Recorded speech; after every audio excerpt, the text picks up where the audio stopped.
एक ऐसा दृश्य जो आप लगभग 7 महीने पहले देखना चाहते थे और जिसके लिए आपको इतना लंबा इंतजार करना पड़ा। Chinese tanks retreating from Ladakh border. It is such a wonderful sight to see as you can see on this slide. ऐसा क्या हुआ इन 7 महीनों में कि चाइनीज को अब वापस जाना पड़ रहा है?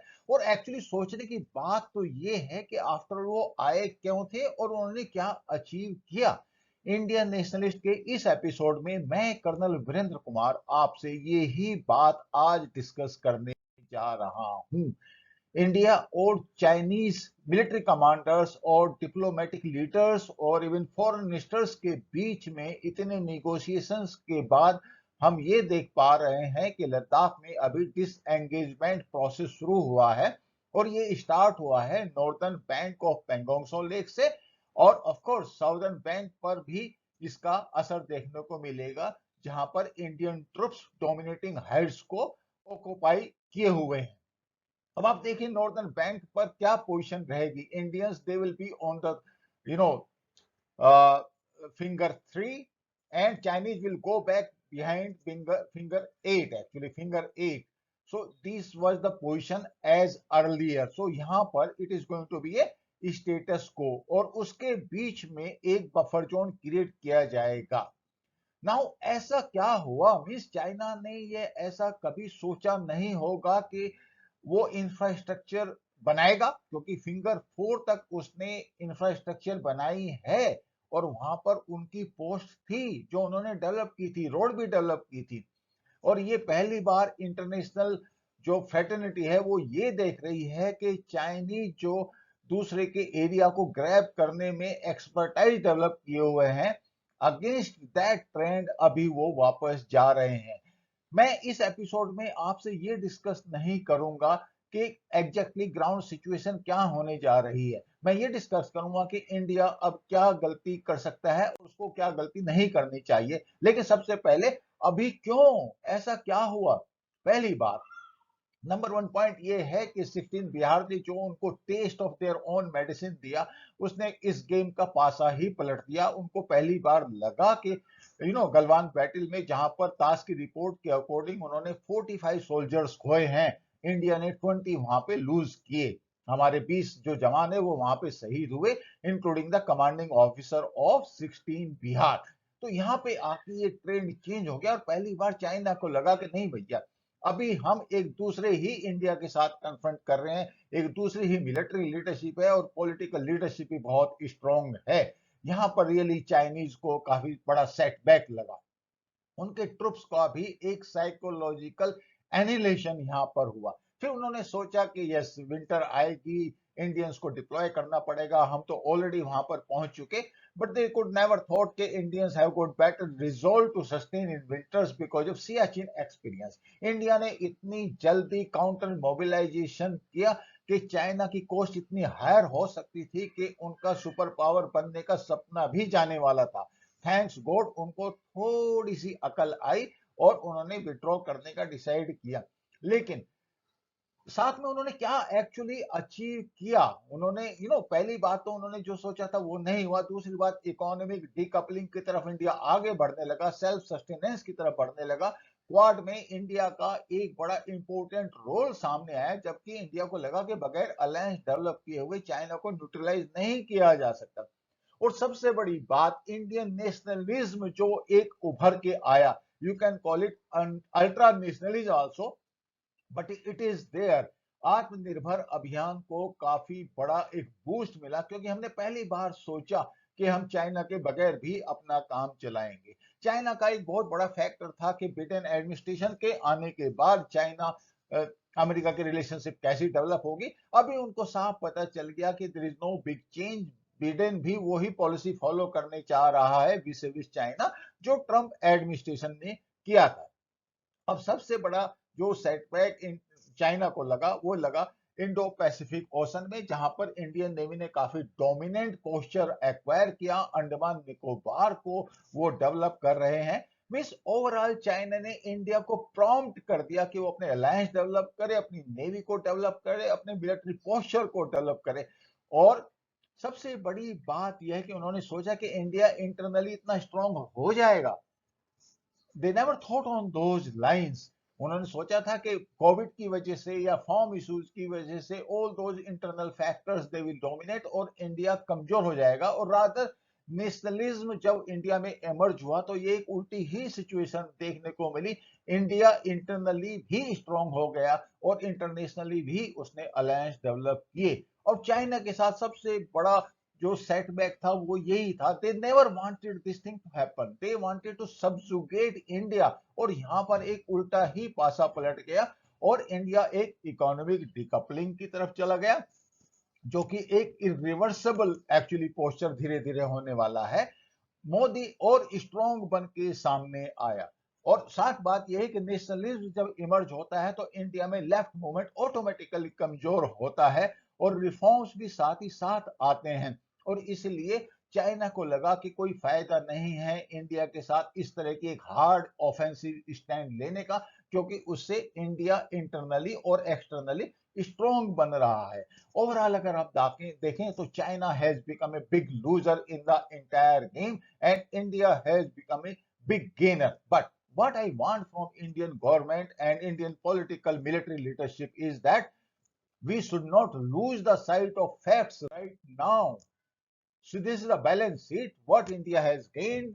Obviously, I have mentioned all those points, but again, I will say that India has to be very, very careful about it. Of course, the world over, everybody is watching India and its move कि उसने कैसे China को checkmate किया।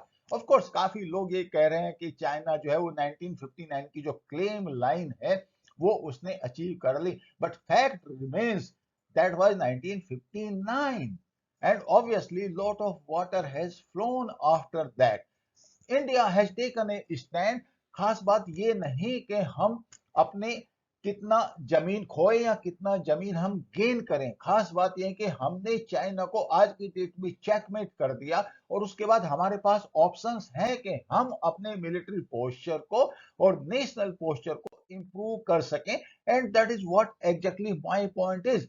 And in fact, General Panag, who is supposed to be one of the best analyst in this game, he has said that this is a very pragmatic solution अगर India 1959 की claim line को accept करता है with buffer zones. और buffer zones कहां कहां पे होने हैं? ये northern bank of Pangong Tso lake and Depsang plane.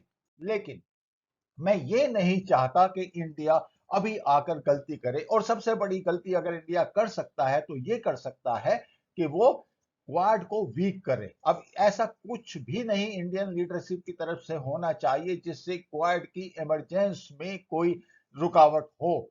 We cannot trust China for that matter in the short run, in the medium run, in the long run. So Quad has to be made stronger and India has to become the anchor in the Indo-Pacific Ocean so that China is neutralized not only in South China Sea but also in the Indian Ocean. This point is very, very important, and I am worried on that account. Second point is that forthcoming Quad meeting which US has proposed, India should participate in that. They are waiting for us. Australia, Japan, USA, they are waiting for Indian yes to have this virtual meeting, and India should not back out just because it wants to make China happy, or probably it is having a good negotiations with them, and that is how the disengagement has taken place. No, we should move ahead on that account. Now, another thing is Dapsang Plain, जहां पर हमारी patrols जहां पे जाती थी वहां पे अभी उनको डिनायल है। तो यहाँ पे भी इंडिया को एक पॉजिटिव एग्रेसिव स्टैंड लेना है।